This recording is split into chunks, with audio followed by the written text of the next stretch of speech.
দেখো এই জাস্ট তোমাদের সাথে তো আর ব্লগ দেওয়াই হচ্ছে না, কজ আমার স্ট্যান্ডটা তো ভেঙে গেছে।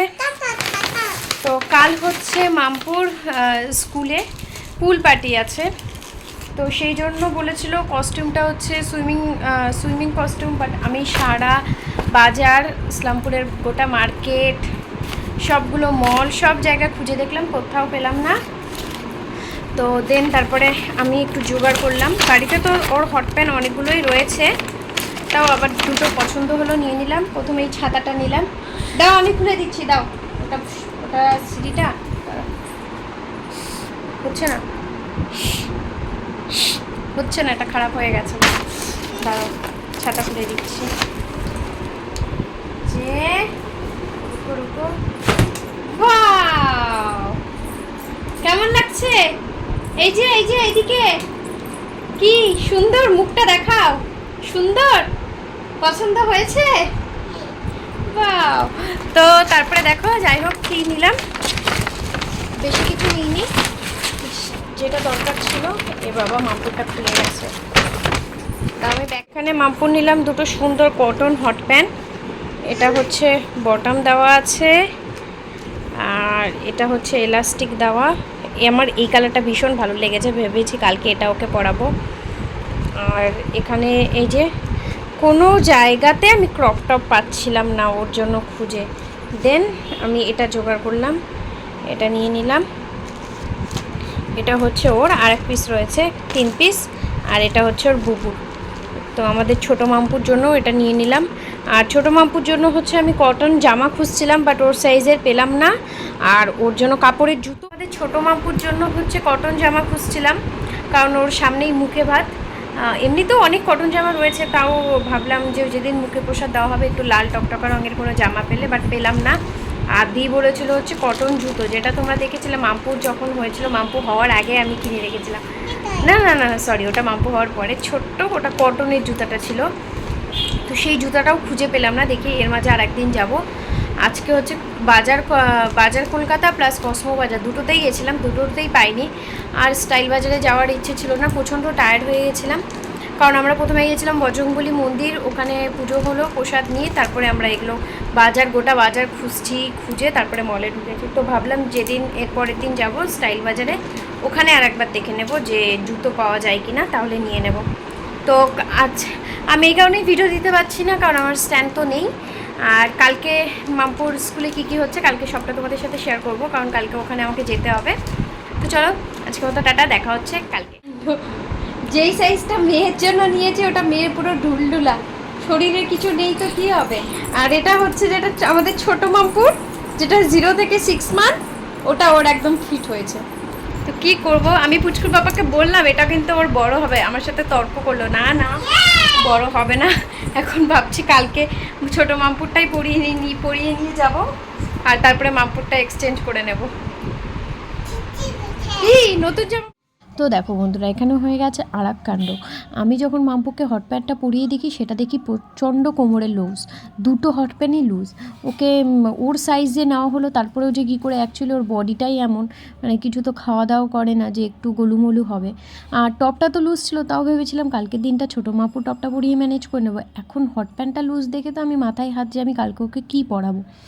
তারপরে সেই আমি ছুটে টোটো ধরে গেলাম বাজার কলকাতার সামনে। আমরা সেদিন বাজার কলকাতা থেকে শপিং করেছিলাম, আর পুচকুর পাপা ছিল না, ও গিয়েছিলো মার্কেটে, ও সেই দিক থেকে আসছিল।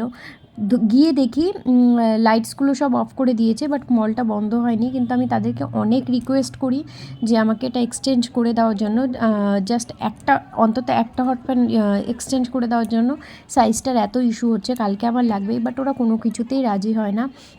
ওরা বলছে আমাদের সব সেট আপ বন্ধ হয়ে গেছে, এখন কোনোভাবেই কিছু করা যাবে না। পুচকুর পাপা গিয়ে বলছে দরকার হলে আমি ক্যাশ দিয়ে অন্য একটা নিয়ে নিচ্ছি, কালকে আপনি আমার সব পেমেন্ট করে দেবেন। তাতেও রাজি হয় না। তারপরে যাই হোক, ভাগ্যিস ভালো স্টাইল বাজার খোলা ছিল, আমরা স্টাইল বাজারে যাই। স্টাইল বাজারে গিয়ে আমার তারপরে এই ছোটো যেটা প্যান্ট ছিল ওটা পছন্দ হয়। তো দেখলাম এটাও বেশ ভালো লাগবে কালকে ওকে পরালে, কারণ আমি ওই সেম ধরনের হট প্যান্ট স্টাইল বাজারে খুঁজে পাচ্ছিলাম না।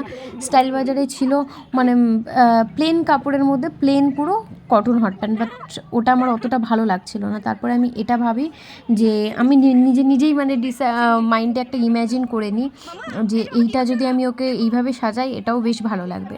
তারপরে যাই হোক আমরা স্টাইল বাজার থেকে নিয়ে বাড়ি এসে পরের দিন সকালবেলা মাম্পুকে রেডি টেডি করিয়ে ওর যেখানে ক্যাম্পটা করা হয়েছিল সামার ক্যাম্পটা সেখানে নিয়ে যাই। তো এটা করা হয়েছিল আমাদের ইসলামপুর গার্লস হাই স্কুলের পেছনে মিডিল স্কুলে। তো সকালবেলা থেকে আমি ভীষণ আমার মনটা খারাপ ছিল, কারণ মামপুর হচ্ছে রাত থেকেই গাটা গরম ছিল, জ্বর এসেছিলো। তো সকালবেলা যাই হোক ওর পাপা হচ্ছে তেল মালিশ করে দিয়ে আমি একটু গাটা মুছিয়ে দিয়েছিলাম। আর আজকে ওয়েদারটাও বেশ ভালোই ছিল, মানে রোদ একদমই ছিল না, হালকা বৃষ্টি বৃষ্টি হচ্ছিল। তাও যাই হোক আমি ভাবছিলাম যে মামপুর যদি আরও জ্বর চলে আসে আমি নেব কি না ভাবছিলাম। এতদিন থেকে এত কিছু সব কিছু ভেবে নিয়েছিলাম, কাল এত তাড়াহুড়ো করে সব কিছু কেনাকাটি করা হলো। তারপরে পুচকু বাবা বললো না ঠিক হয়ে যাবে, কিছু হবে না একদিন স্নান করলে। আর ওকে আমি বেশিক্ষণ জলে স্নানও করতে দিইনি। তো দেখো আমাদের আস্তে আস্তে বেজে গেছিলো 10:30। এসে তারপরে এখানে হচ্ছিল প্রথমে ম্যাজিক শো, তারপরে হবে পুল পার্টি। তো এখানে আমি মাম্পুকে প্রথমে রেডি করিয়ে নিলাম। মাম্পুকে কেমন লাগছে তোমরা কিন্তু অবশ্যই জানাবে। এই ক্যাপটা ছিল হচ্ছে ওর আমরা দীঘা থেকে কিনেছিলাম, চশমাটাও বোধহয় দীঘা থেকেই কেনা, না চশমাটা বাবা কিনে এনে দিয়েছিল, সরি। তো তারপরে দেখো ও যখনই বেরোলো ওর সব এনারা সব কিন্তু ম্যাম আর আন্টি মামপুর স্কুলে। তো তারপরে এখানে দিয়ে দিচ্ছিল মামপুদের টিফিন। তো মামপুর টিফিন নিয়ে মামপু তো কিচ্ছু খায়নি, এখানে টিফিনে ছিল ফ্রুটস, ওয়াটারমেলন ছিল, গ্র্যাপস ছিল, আর এখানে কিছু ড্রাই ফ্রুটস ছিল। ও কিচ্ছুই খাচ্ছিল না, কিছু খাচ্ছিল, আর সবটা আমি বাড়িতেই নিয়ে এসেছি। আর আমি বাড়ি থেকে ওর জন্য বানিয়ে নিয়ে গেছিলাম জুস। অবশ্য ওখান থেকেও ওদের স্কুল থেকেও জুস দিয়েছিল, তাও আমি বাড়ি থেকে বানিয়ে নিয়ে গেছিলাম, জুস নিয়ে গেছিলাম, কেক নিয়ে গেছিলাম। তো তারপরে এখানে ওদের কিছু ফটোস নেওয়া হচ্ছিল। তারপরে ওদের হবে এখন পুল পার্টি। তো যেটা বলার ছিল, মামপুর স্কুলে হচ্ছে এই সামার ক্যাম্পটা 3 দিন ধরে হচ্ছিল। ফার্স্ট দিন ছিল ফ্যাশন শো, আর যেমন খুশি সাজো যে যেরকম। কিন্তু আমার মাম্পু এতটাই ছোট ছিল যে মাম্পুকে আমি কী সাজাবো, মানে পুরোটাই মানে নিজেদের ইচ্ছা অনুযায়ী ছিল, যে কোনো থিমে তোমরা সাজাতে পারো। বাট আমার মাম্পু এতটাই ছোট যে ওকে আমি ও কোনো কিছুই পরে থাকতো না। তো সেই কারণে আমি ওকে একটা স্কার্ট আর টপ পরে পাঠিয়েছিলাম ফ্যাশন শোর জন্য, যে ও মডেলিংয়ে সাজছে। আর সেকেন্ড ডে ছিল সায়েন্সের, আর আজকে হচ্ছে magic show and pool party. তো তোমরা তো দেখতেই পাচ্ছ মাম্পু এখানে ভীষণ মজা নিচ্ছিল। প্রথমেও নামতে চাইছিল না, যখন ওর ম্যাম নিয়ে নামলো তখনও নামবে না, শুধু পা যাচ্ছে। আমি যখন নিলাম তখনও না। তারপরে আমি ওকে বললাম মামা এখানে বসো, যখনই ওকে বসালাম তারপর থেকে ও ভীষণ মজা পেয়ে গেছে, মানে ও উঠতেই চাইছে না, ও এত খেলা করছিল ওখানে। প্রায় 10 মিনিটের মতো খেলেছে ও। তারপরে আমি ভাবলাম না আর যদি ওকে বেশিক্ষণ রাখা হয়, এমনি ওর গাটা গরম ছিল, আরও প্রায় জ্বর চলে আসবে। তারপরে আমি ওকে জোর জবস্তি ওখান থেকে তুলে নিয়ে আসি, ও কোনোভাবেই আসতে চাইছিল না। ওকে যখন ইভেন আমি গা মোছাচ্ছিলাম, যখন জামা চেঞ্জ করছি, তখন আমাকে বলছে মা জলে যাব। বাট ওর যদি শরীরটা ভালো থাকতো তাহলে আরেকটু ওকে খেলাতাম। তো এখানে হচ্ছে এটা ছোট সুইমিং পুলের জন্য করা হয়েছে, ছোট বাচ্চাদের জন্য। আর ওই সাইডে রয়েছে বড়টা। তো বড়টাতে যেতে চাইছিল, কিন্তু বড়টাতে দিলাম না, কেন ওখানে জল বেশি, আর প্লাস ওখানে বড় সব বাচ্চাগুলো রয়েছে, বাই চান্স ধাক্কা টাক্কা লেগে যদি ব্যথা ট্যাথা পায়। এখানে তাও দেখে রাখছিলাম, আমি ওর সামনে থেকেই সরছিলাম না। তো ওর পাপা আমাদেরকে ছেড়ে দিয়ে চলে গেছিলো। আর আজকে আমি বাড়িতে কিছু রান্না করে আসতে পারিনি, সকালে টিফিনও কিছু করিনি। সকালে আমরা দুধ মুড়ি কলা খেয়ে এসেছি, আর বাবা মার্কেট থেকে খেয়ে নিয়েছিল। আর দুপুরে আমি বাড়ি গিয়ে ভাত ডাল ডিমের অমলেট করে নেব, কারণ আজকে টাইম একদমই হাতে কম ছিল। আমার কিন্তু আজকে ভীষণ ভালো লাগছিল মাম্পুকে এত মজা করতে দেখে।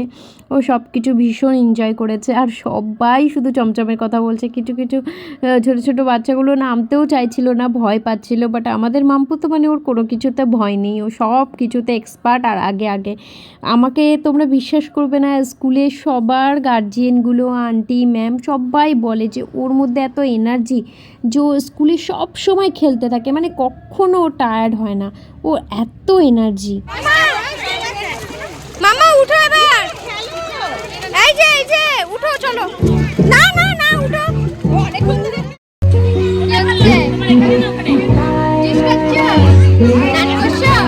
মজা লাগছে। একটা হাম্পি দাও আমাকে, হাম্পি। বাবাই বলে দাও, বাবাই ভালো করে। তো দেখো মেয়েকে চেঞ্জ করিয়ে এখানে জুস খেতে দিয়ে বসিয়ে দিয়েছি, আর ও এখানে গান চলছিল দেখে একটু নাচ করছিল, তো আমি বললাম যাও একটু ম্যামদের সাথে গিয়ে নাচ করো। তো যাই হোক, তো এখানে কিছু কথা বলার আছে আমার, মানে আমার যে নিজের মেয়ে আমি সেজন্য বলছি না, যে আজকে যে মাম্পুর সারা রাত থেকে একটু গাটা গরম ছিল, জ্বর ছিল, তাও দেখো ওর মধ্যে কত এনার্জি। এটা যদি ও পুরোপুরি সুস্থ থাকতো আরও ওর মধ্যে এনার্জি থাকতো, তোমরা দেখতেই পেতে। তো আমার মেয়ের এটাই একটা ভালো দিক, যে সবাই যে কথায় আছে না বলে যে মা হওয়া ভীষণ কষ্ট, রাতের ঘুম উড়ে যায়, খাওয়া উড়ে যায়, বাট আমার সাথে কখনো এটা হয়নি। আমার মেয়ে 2 বছর বয়স হতে গেল, এখনও পর্যন্ত আমাকে একদিনও রাত জাগায়নি। এত জ্বর এসেছে ভ্যাকসিন দেওয়ার পরে, এত শরীর খারাপ, তবুও আমার মেয়ে কোনো দিনও আমাকে বিরক্ত করেনি বা রাত্রিবেলা আমাকে রাত জাগায়নি। আমি ওর প্রতি এটার জন্য ভীষণ গ্রেটফুল, যে ও আমাকে কখনো বিরক্ত করায় না। অনেক বাচ্চা হয় না স্কুল যেতে চায় না, কান্নাকাটি করে, কিন্তু আমার মেয়ে একদমই না। এটার জন্য আরও সবাই আমাকে বলতে থাকে তোমার মেয়ের মতো সত্যি মেয়ে দেখিনি যে এটুকু বয়সে স্কুলে আসে, প্লাস কোনোদিনও কান্নাকাটি করে না, আর সব অ্যাক্টিভিটিসও করে সব।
বাড়িতে এলাম, বাড়িতে এসে চেঞ্জ করে ওইদিকে আমি 2টো ওভেনই জ্বালিয়ে দিয়েছি, একটাতে ভাত বসানো আছে, একটাতে মুসুরের ডাল, মানে আমি সব কিছু জোগাড় করে রেখে গেছিলাম, এখন জাস্ট বসালাম।